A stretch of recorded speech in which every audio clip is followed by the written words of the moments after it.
Hai, pernah kepikiran gak sih kenapa kita bisa nyambung dari Sabang sampai Merauke? Bukan karena pesawat ataupun jalan tol, tapi karena ada satu hal penting. Apa coba? Ya, kapal. Jadi, menurut KBBI, kapal itu adalah kendaraan air yang besar yang digerakkan oleh tenaga mesin, layar, ataupun dayung.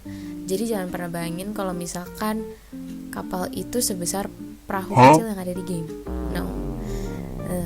Ya, kapal tuh bisa segede itu, kayak segedung apartemen, bahkan bisa bawa ribuan containers barang. Kalau menurut Wikipedia, industri kapal ini itu adalah sektor manufaktur yang bikin dan ngerawat kapal. Nah, kalau dilihat dari geografi, kenapa sih industri ini berkembang banget di Indonesia?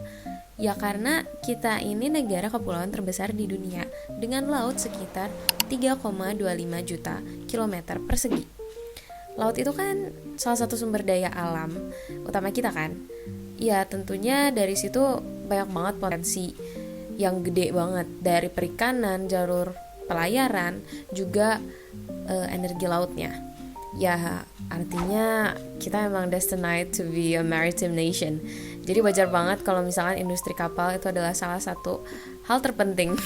Kalau kita lihat peta, menurut Badan Informasi Geospasial, 70% wilayah Indonesia itu adalah laut. Kita juga ada di jalur perdagangan dunia, karena kita diapit Samudra Hindia dan Samudra Pasifik. Strategis banget kan? Makanya gak heran industri kapal itu ada di daerah pesisir, kayak Surabaya dengan PT PAL Indonesia, atau Makassar dan Bitung dengan PT Industri Kapal Indonesia. Lokasi ini deket banget sama SDA Laut, ya dimana penghasil ikan, jalur migas lepas, juga pariwisata bahari. Jadi jelas kalau laut itu bukan cuman pemisah pulau, tapi penghubung ekonomi kita.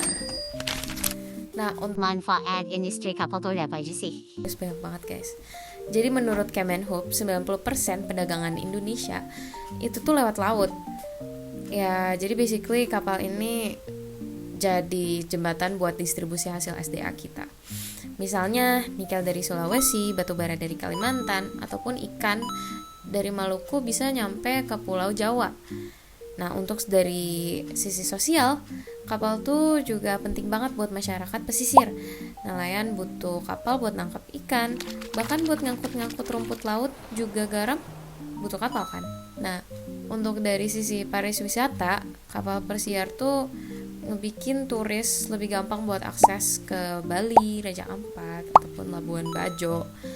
Dan jangan lupa dari sisi pertahanan, kapal perang itu ngejaga wilayah Indonesia banget biar SDA kita gak dicuri semena-mena dari negara lain. Ngomongin bikin kapal, bahan bakunya juga datang dari SDA loh.